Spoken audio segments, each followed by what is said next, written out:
Heart is not trying to say anything, it is just trying to make sure every part of the body gets the nourishment of blood flow. So it's your brain speaking in different tongues. So before you invest this life into something, you must look whether today if I invest my life into this, after 25 years, will it still mean a lot to me? After 50 years, will it still mean a lot to me?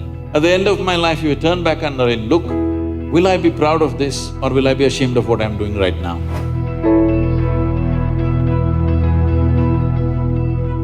Namaskaram, Sadhguruji.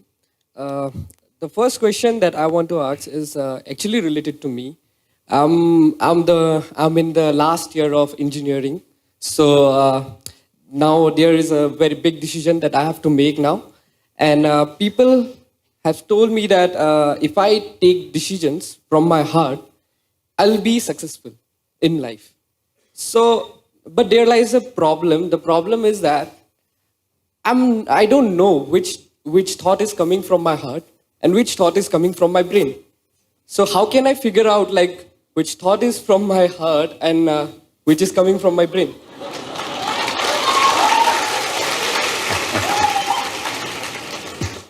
The heart makes only two sounds, lub-dub. Unless the local girls are disturbing it and it's going crazy. Otherwise it makes only two sounds. Rest of the noise is all coming from your head. This idea that something comes from the heart, something comes from the brain, it's metaphoric, but unfortunately a whole lot of people are taking it literally. There was a time in many parts of the world, particularly in Arabia, the medical science in Arabia believed the blood is pumped from the liver.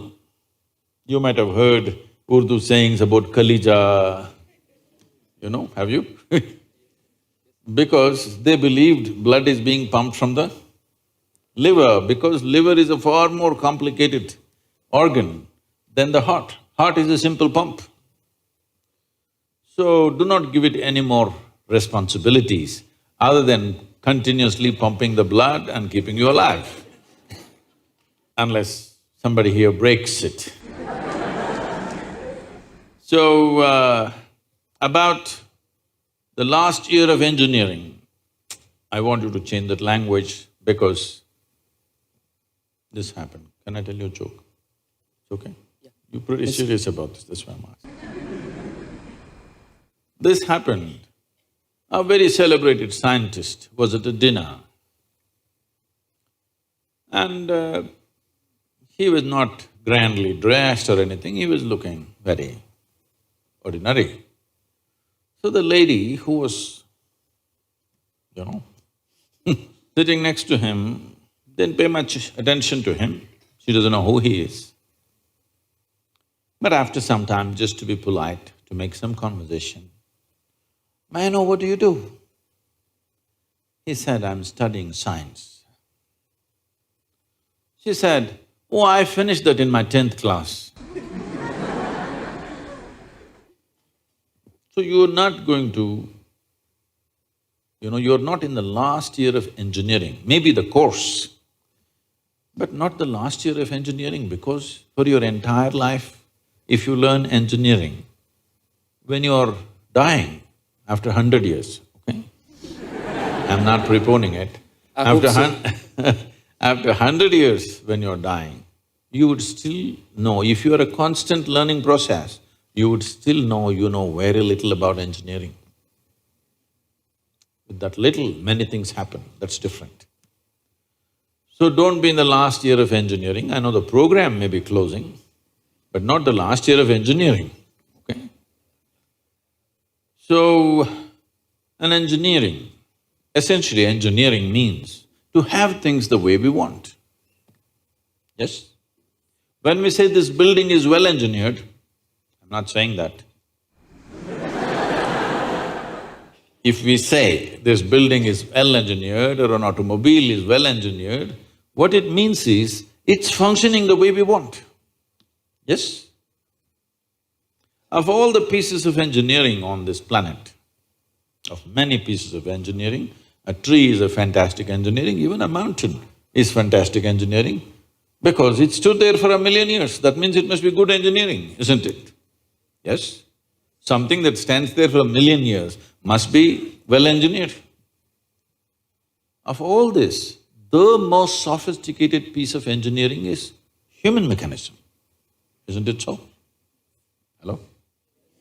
Most sophisticated of all the pieces of engineering. Now, because it's a sophisticated piece of engineering, it needs a certain level of attention, otherwise you don't figure it. Now that we gave you such a highly, high-tech piece of engineering, I'm asking you, did you read the user's manual? I think there is no user manual for now. How can they make such a fantastic piece of engineering without a user's manual?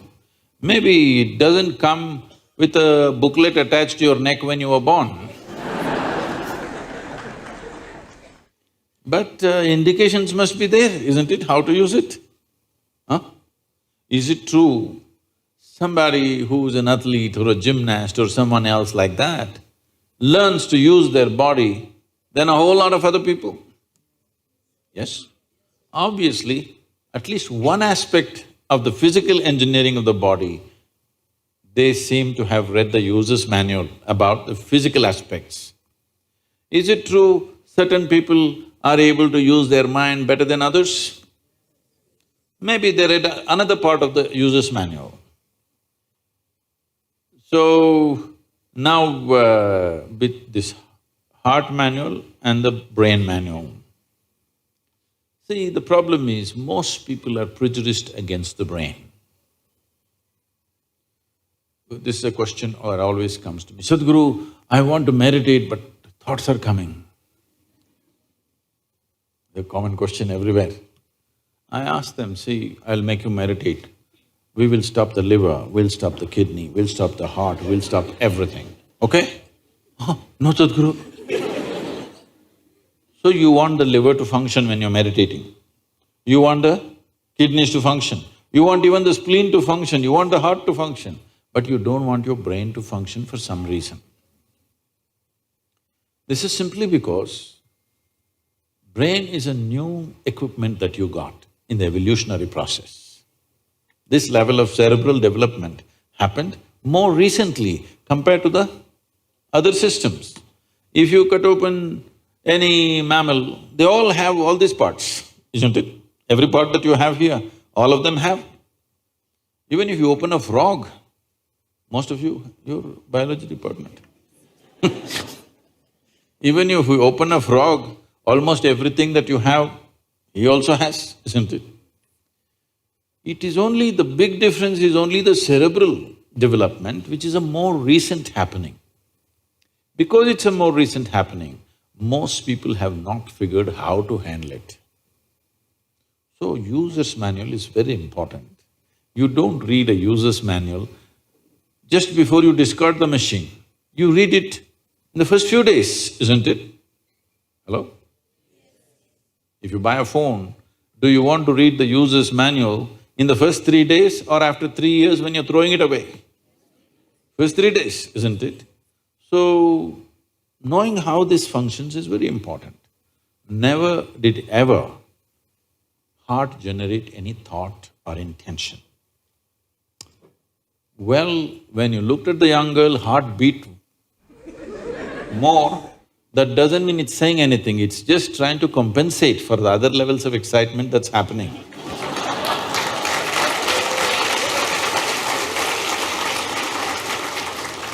The heart is not trying to say anything, it is only compensating, you need more blood, so it's pumping little harder.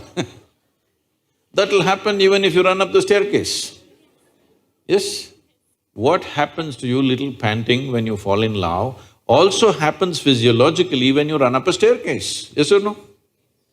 Fear also does that to a whole lot of people. So, heart is not trying to say anything, It is just trying to make sure every part of the body gets the nourishment of blood flow. So it's your brain speaking in different tongues. What's your native language? What's your mother tongue? Assamese.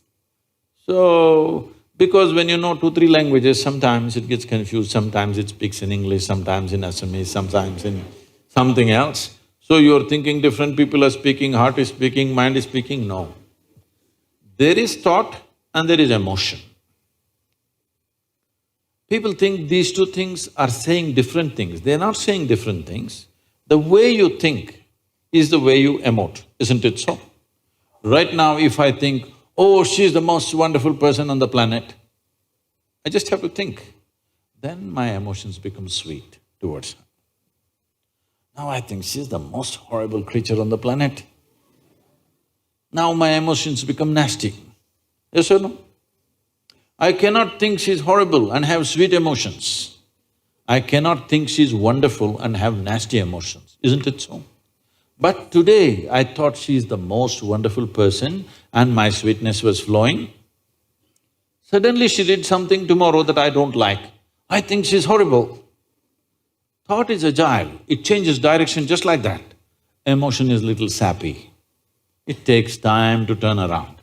So that period you struggle as if there are 2 dimensions of thing happening. Because thought is saying one thing, emotion is still going sweet because it takes time to become nasty. Everybody struggles, but it catches up or no after some time? Hello? Today you thought she's wonderful, sweetness was flowing, tomorrow she did something you don't like, you thought she's horrible, the thought is clearly saying she's horrible, but emotions are struggling because they can't turn quickly, they take time to turn. But after a week or 10 days or 2 months, depending on how deeply you're engaged, after some time, emotion catches up with the thought. Emotion also says, yes, she's horrible, so let's be nasty to her. So, they're not speaking different languages, one is agile, another is little slow in its corners. So, it looks like they're speaking different languages. When it comes to what you want to do, you must think clearly, it's very important. Thinking clearly means, the question is not about what will get me this, what will get me that. Is your life precious to you? All of you, I'm asking. Your life, is it precious to you? Yes. So before you invest this life into something, you must look whether today if I invest my life into this, after 25 years, will it still mean a lot to me? After 50 years, will it still mean a lot to me? At the end of my life, if you turn back and look, will I be proud of this or will I be ashamed of what I'm doing right now? Doesn't matter what other people say. But you should not do anything that you will feel ashamed of, isn't it so? Huh? It doesn't matter, people say so many things. Everybody has an opinion, it's their business. But you don't do something that you will feel ashamed of, isn't it? Then you're turning against yourself. Somebody turns against you, you can leave them and go somewhere else.